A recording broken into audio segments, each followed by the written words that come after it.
সাবি বিশ্বকাপে জায়গা পাওয়ার জন্য নেইমার জুনিয়রের পায়ে হঠাৎ রক্ত পাচার করলো। এই সোমবারটি এই মুহূর্তে বাড়াইছে নেইমার জুনিয়র সান্তোসের ট্রেন্ডিং সেকশনে।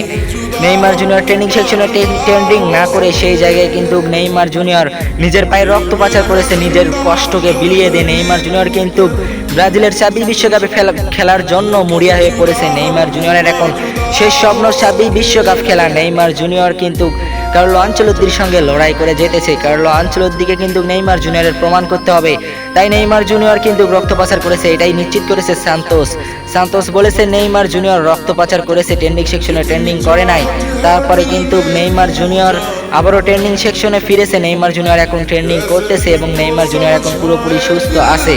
তবে নেইমার জুনিয়র বলেছে আমি কোনো ঝুঁকি নিতে চাই না। নেইমার জুনিয়র যেহেতু রক্ত পাচার করেছে হাঁটুতে, সেই জন্য নেইমার জুনিয়র এখন কোনো ঝুঁকি নিতে চাচ্ছে না। আগামী 9 তারিখের সান্তোসের ম্যাচে কিন্তু আমাদের বস নেইমার জুনিয়র সান্তোসের সেই 10 নাম্বার জার্সি গায়ে কিন্তু খেলতে পারবে না।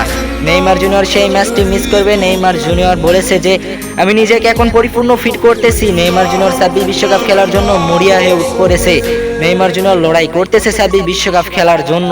নেইমার জুনিয়র বলেছে যে সান্তোসের সেই ম্যাচে আমি খেলতে পারবো না, তার পরবর্তী ম্যাচে আমি অবশ্যই খেলবো এবং কার্লো আনচেলত্তিকে আমি প্রমাণ করে দেব যে আমি আসলে 100% ফিট আছি এবং আমাকে 26 সদস্যের স্কোয়াডে আমার রাখা অপরিহার্য। আর আমরা নেইমার ভক্তরা চাই নেইমার জুনিয়র সাবি বিশ্বকাপ খেলুক। নেইমার জুনিয়রকে এখন 100% নিজেকে ফিট প্রমাণ করতে পারবে এবং কার্লো আনচেলত্তিকে কি দেখিয়ে দিতে পারবে যে নেইমার জুনিয়র এখন 100% ফিট আছে। অবশ্যই আপনাদের মতামত কমেন্ট বক্সে কমেন্ট করে যাবেন, আর আমারটা কমেন্ট বক্সে দেওয়া থাকবে, আপনারা অবশ্যই দেখে যাবেন। আর ভিডিওটা ফুললি কন্টিনিউ করার জন্য ধন্যবাদ এবং ইউটিউব থেকে দেখতে গেলে সাবস্ক্রাইব, টিকটক পেজ থেকে দেখতে গেলে ফলো করতে ভুলবেন না। সবাইকে ধন্যবাদ, আবার পরবর্তী ভিডিওতে দেখা হবে।